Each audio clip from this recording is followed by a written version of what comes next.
This build along this evening is sponsored by Frenchman River Model Works. And I'll be building a Thomas Yorke engine house.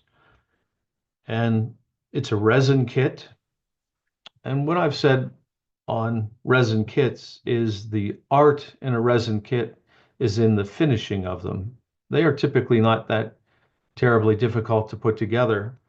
But when you're working with a quality kit from Frenchman River Model Works and one that is an original Thomas Yorke, if you're patient and you follow some of these basic techniques that I will demonstrate this evening, and obviously some that you have on your own, you're going to wind up with a museum quality model. And I took it upon myself to refresh myself with the Frenchman River Model Works website this morning. And I urge you to take a look. Even if you're not ready to buy something, take a look at all the different models these guys have. It's just spectacular, and they support multiple scales. Um, have a look, support our sponsors, and let me get into this program now. Just a moment.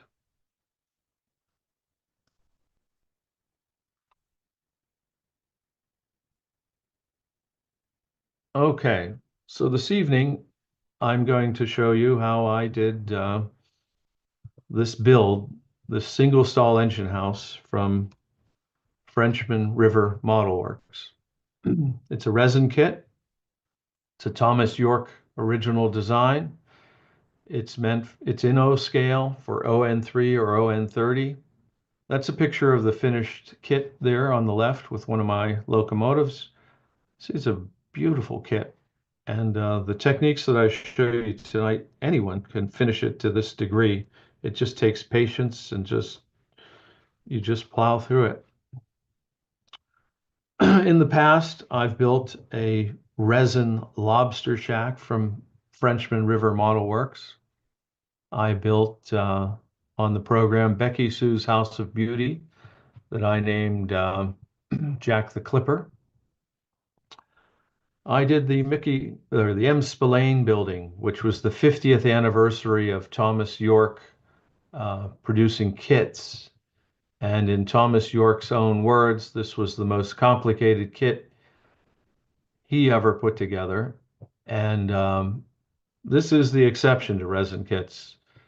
The Becky Sue's House of Beauty is in essence limited number of parts. I mean, you could almost say four walls. There's still techniques involved in finishing, but there were a lot of components in this M. Spillane building. And but when you're done, it looks like it's right out of a museum. It's a gorgeous model.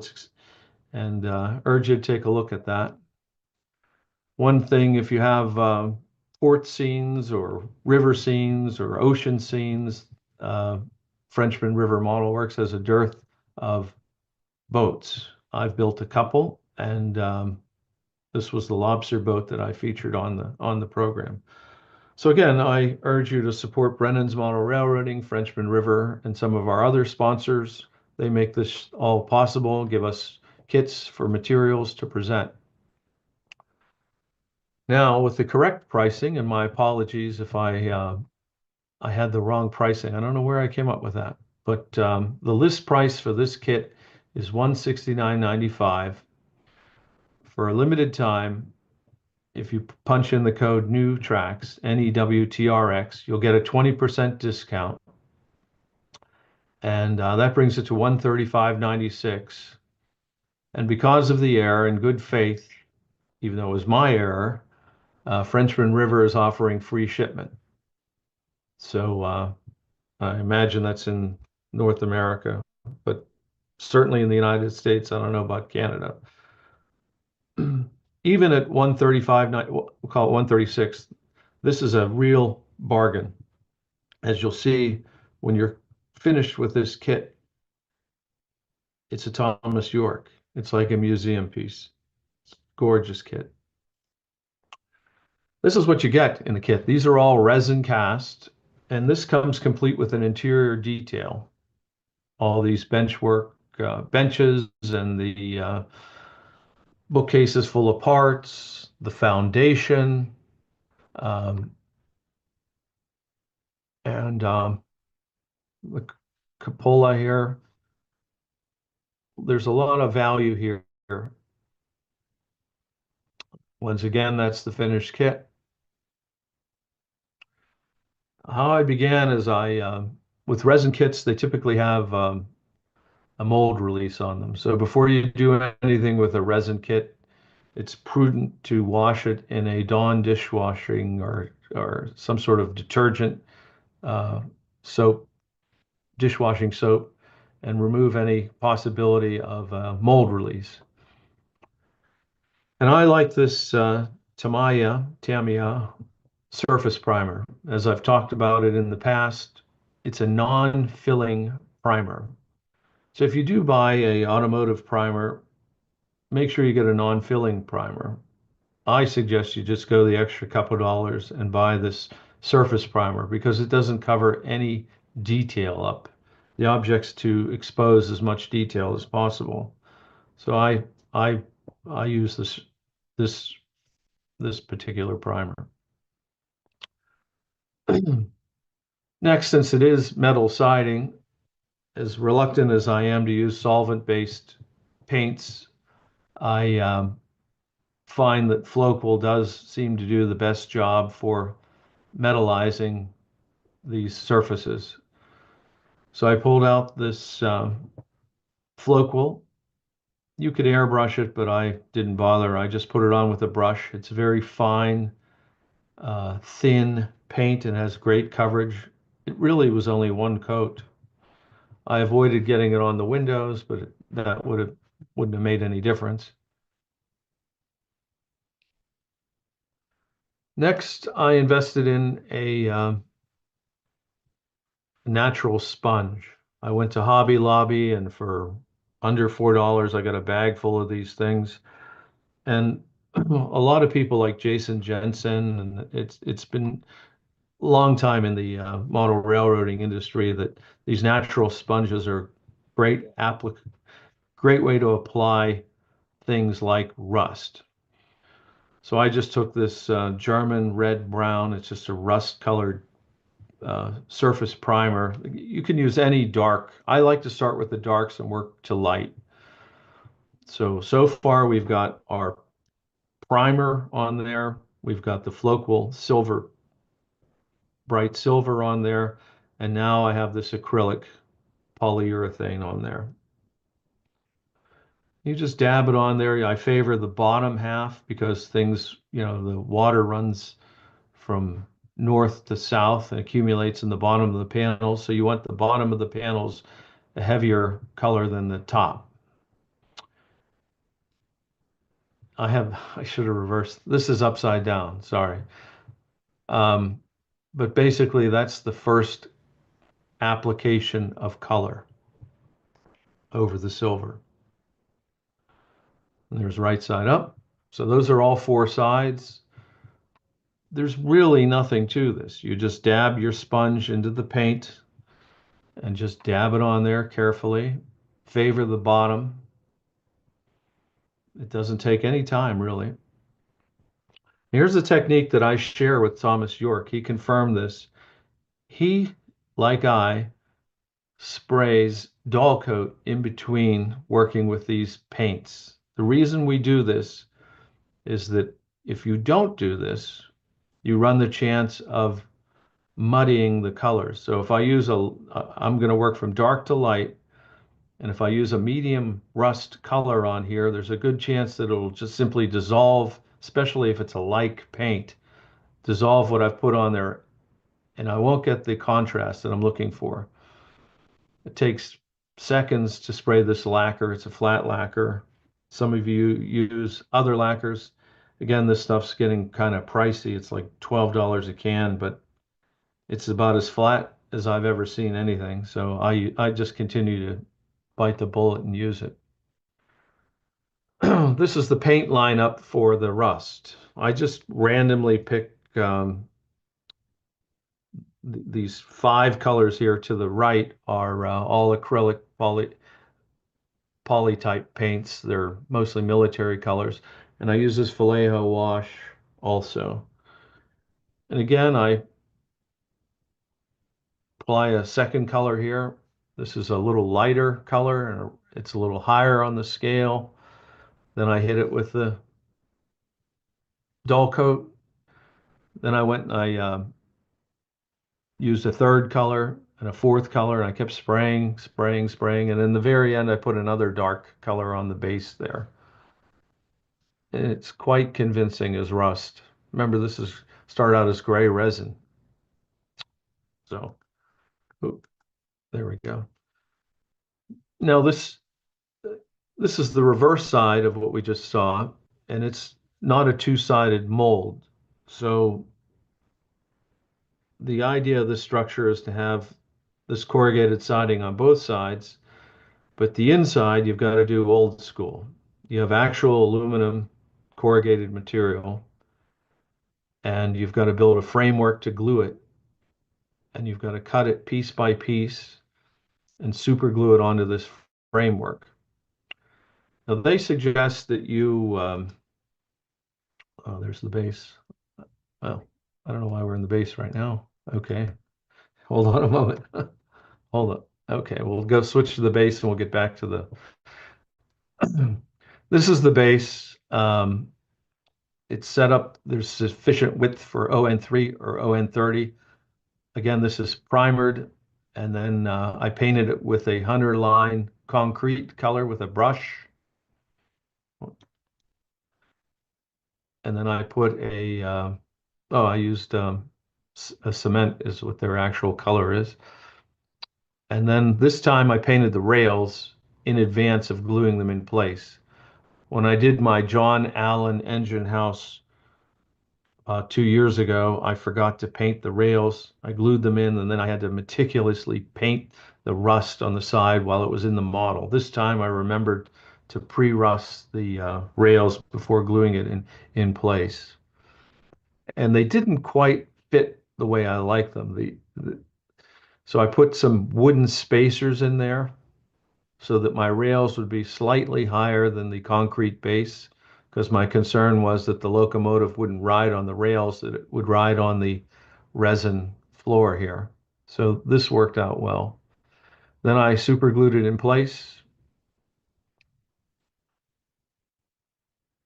And then I went back with this driftwood and I weathered everything right over I sprayed it with the dull coat. Then I went back with the driftwood so I wouldn't have my driftwood color dissolve into the cement color. And that's the results. So that's really just a Tamiya primer, a Hunter line cement color brushed on there, and then a lacquer over that, the dull coat, and then the Hunter line driftwood over top of that. Now I did go back with some pan pastels into the corners with some grays and things, but you get these kind of results basically effortless today with these new products. There's my spray. Then when I'm all done, I seal it up. Okay, now back to the model or the walls. This is a military dark green, and I mixed it with black. I wanted a very dark green for the wood here. And I went and I hand painted the windows. There's up close. I had to go in with an X-Acto knife and clean this up a little bit. Look how that thing looks. I mean, that's with that sponge and four different colors. That siding is pretty convincing for resin. Yeah. Now I started the glue up. You can make a decision here to put the internal siding on before you glue the walls up or after. I thought it'd be better to do it after. There was the kit's sufficiently large that I could reach in there. So there's all the framework. They provide you with all this wood. I stained it with Hunter line driftwood. That, there's that base. It looks pretty impressive there. Looks like concrete. Yeah, those were the olive drab and German gray. That's what I mixed to get this trim and green. I'd go back and touch that up. Um, Another view,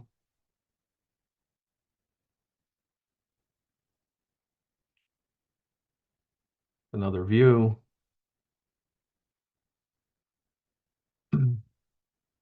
These, um, I think they're roughly 8x8s. Um, they did not come with the kit. You can optionally put in a removable roof. They give you they give you cardboard and corrugated siding to make a roof.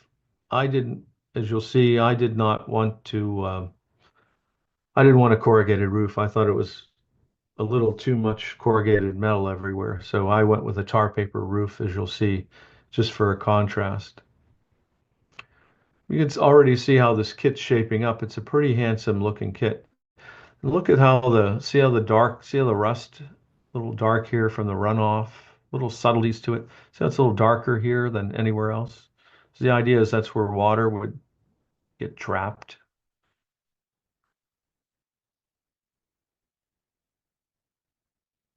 Same thing there.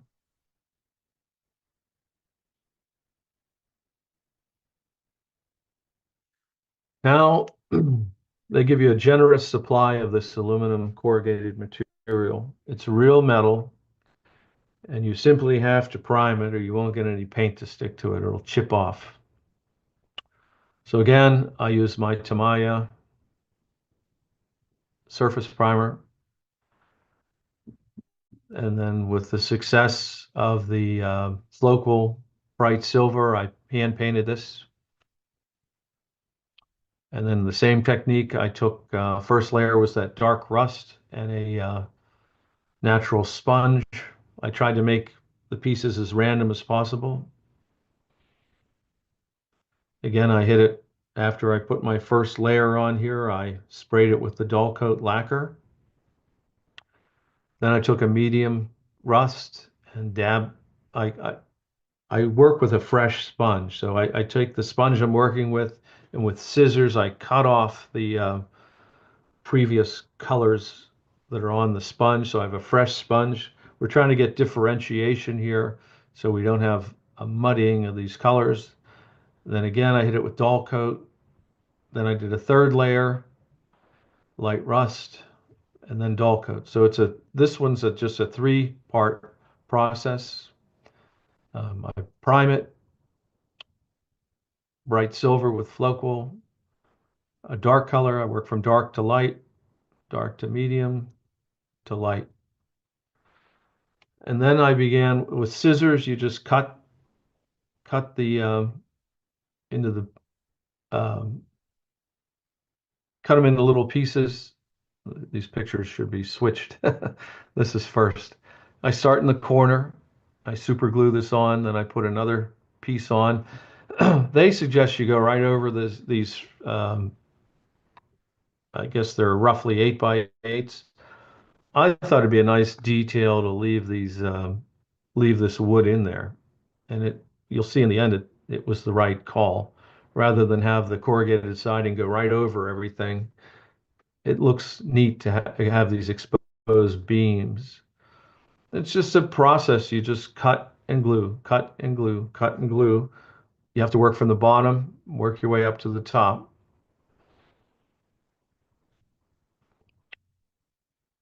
You cut out around the windows. I put the acetate in place already on those windows there. I glued it in with canopy glue.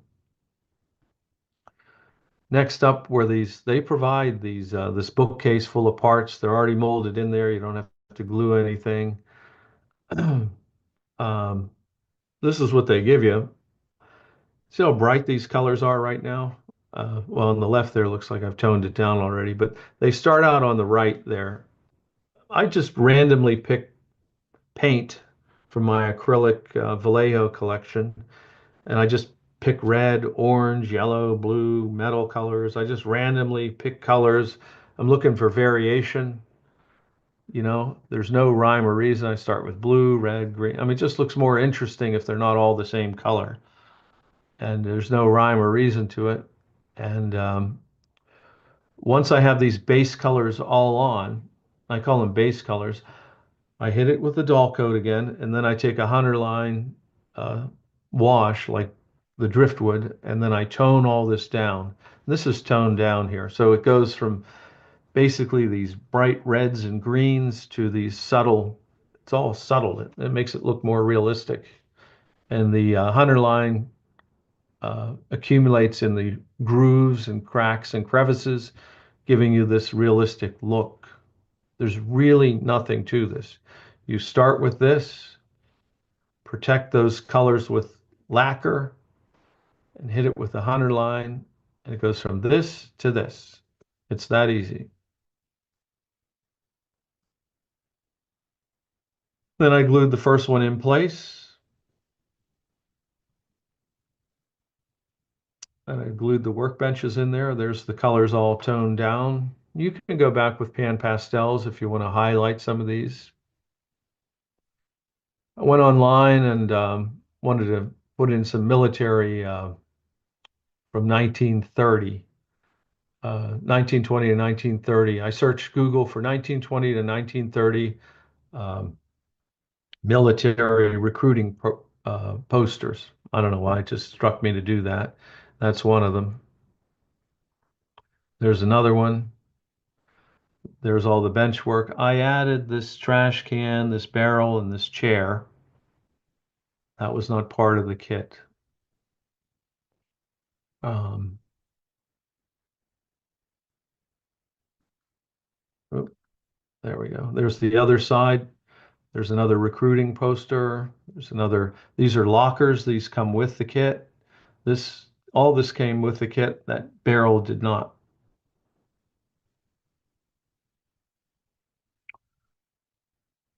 Now it's starting to really come together. Everything's toned down. The bench works.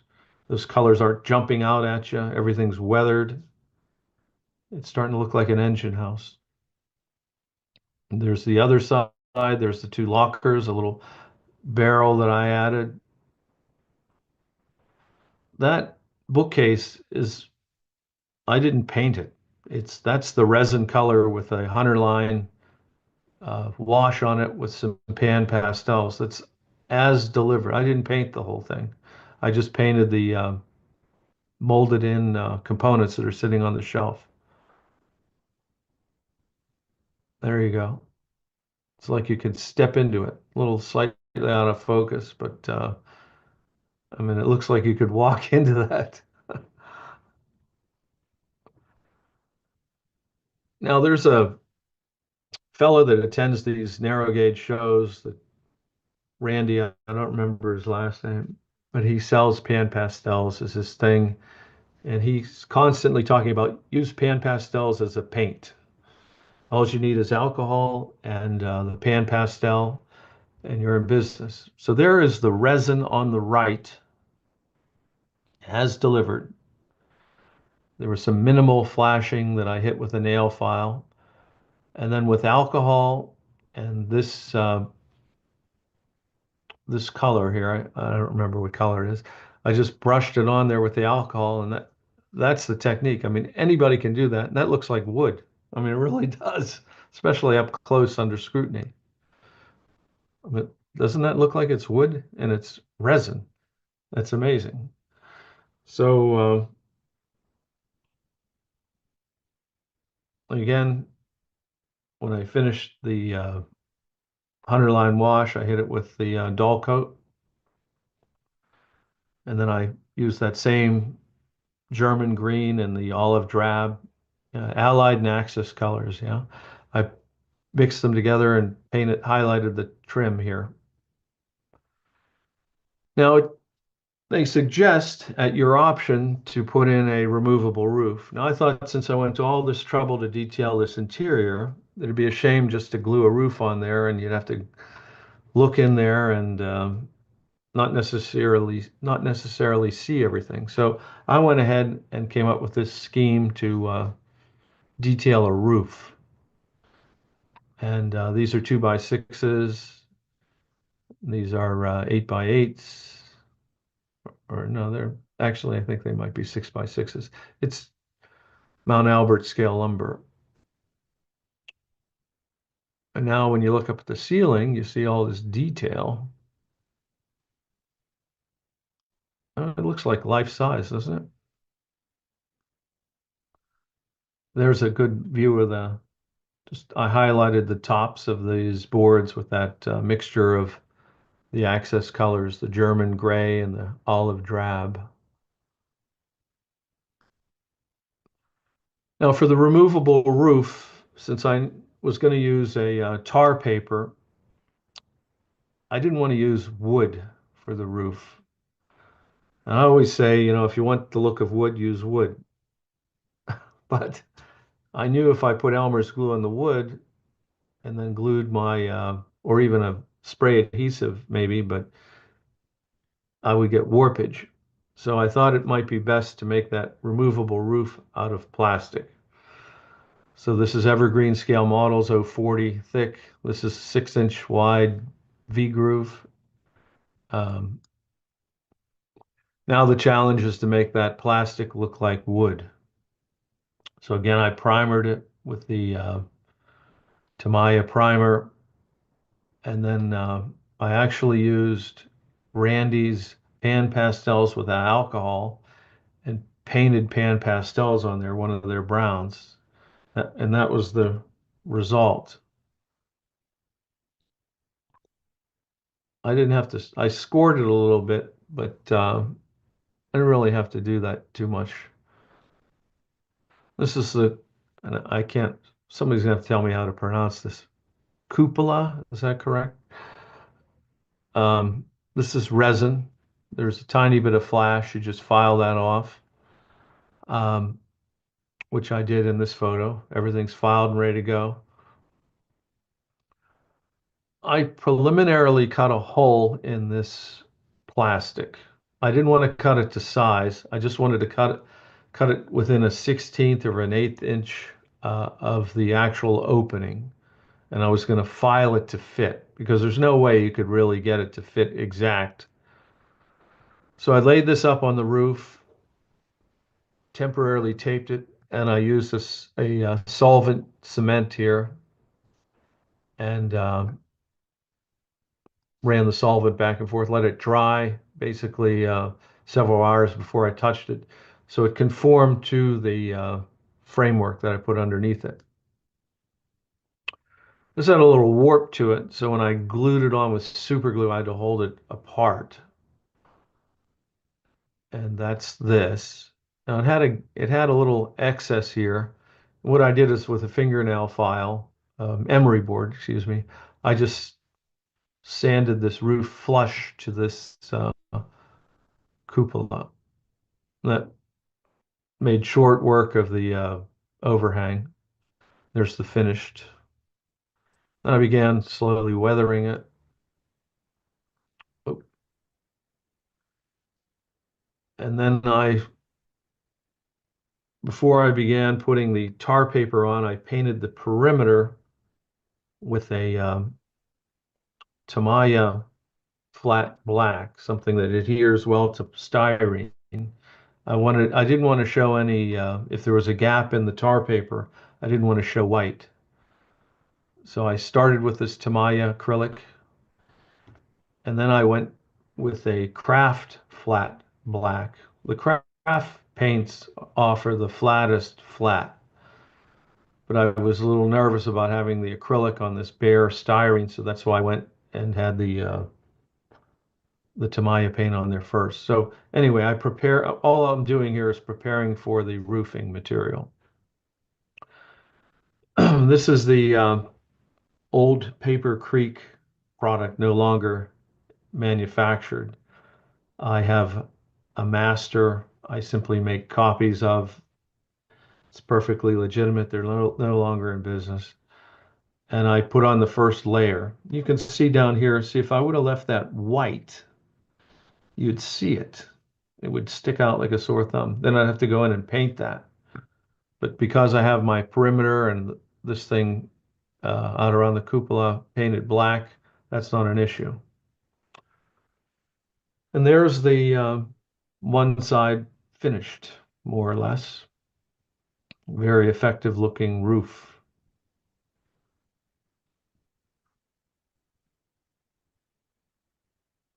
There's a view inside.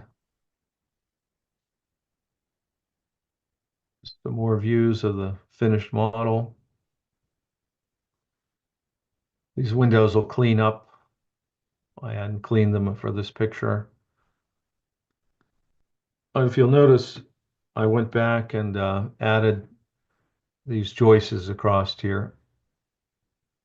And I added some vertical bracing, which was very tedious to do that while it was the model was built.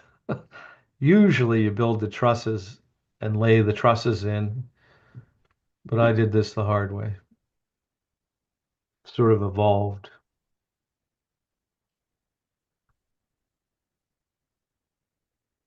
This is finished model. Very handsome model. There it is all together with the roof. Those doors actually work. The hinges work. I mean, it looks like what it is, an old narrow gauge engine house. They didn't spend a lot of money on, but sufficient funds to protect the locomotive. They provided that light, if I recall.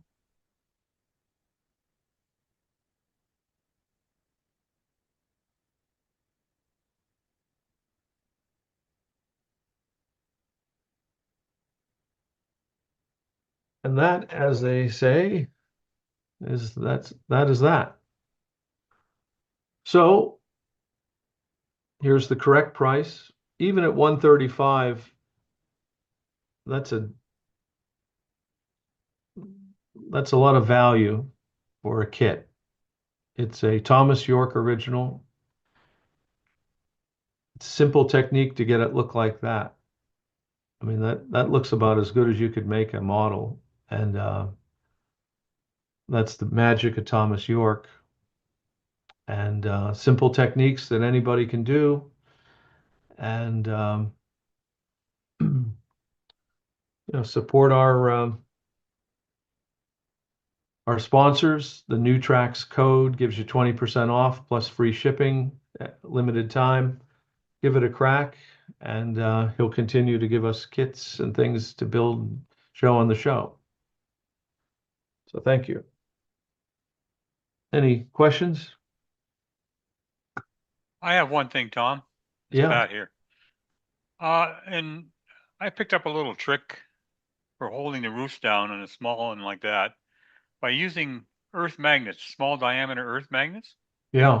Stick two together and then glue it flush to the top edge of your rafter in the corners, on all four corners, and then put a dab of glue on top of that top magnet, and then put the roof down on it and hold it down until it well glued on there. Then you can lift it off anytime and put it back on, and it'll snap right back in place again. Yeah, that's a great idea, and it keeps it. You Keeps it probably tight. could then use a wood roof because it would pull it down. Mhm. Yeah, This, I probably will do that. this isn't a complaint, but it's just an observation. With all the work you did on the roof bracing and that, the lack of raptor tails really shows off on that. I'm not done with it yet. Yeah, I know I got to glue this Good on. enough. Yeah. Good enough. There's a couple little things I got to do yet, and I'm I had not a real co- happy with the cupola. I got to weather that up there. It looks too plain to me. There's a few things I got to do to tidy it up, but yeah, no, that wasn't missed on me. Yeah. This is Father Ron. Hey, how you doing? Fine. Clear Creek doesn't exist anymore, but Clever Models has tar paper roofing that you can download and use. Okay, that's a good tip. So Clever Models. Yeah. Terrific. because, Tom? yeah, Yeah, you mentioned you were going to clean up those windows. I don't know why. They look pretty good, all dirty. well, they're rusty. I might go back and gray them instead of rust Oh, them. yeah. Clean them up and then do something, another kind of dirt. I get it. Yeah, they're The guy that does the pan pastels is Randy Alio. okay. There you Yeah, go. he's from down in West Virginia. You'll know that as soon as you start talking with him. Um,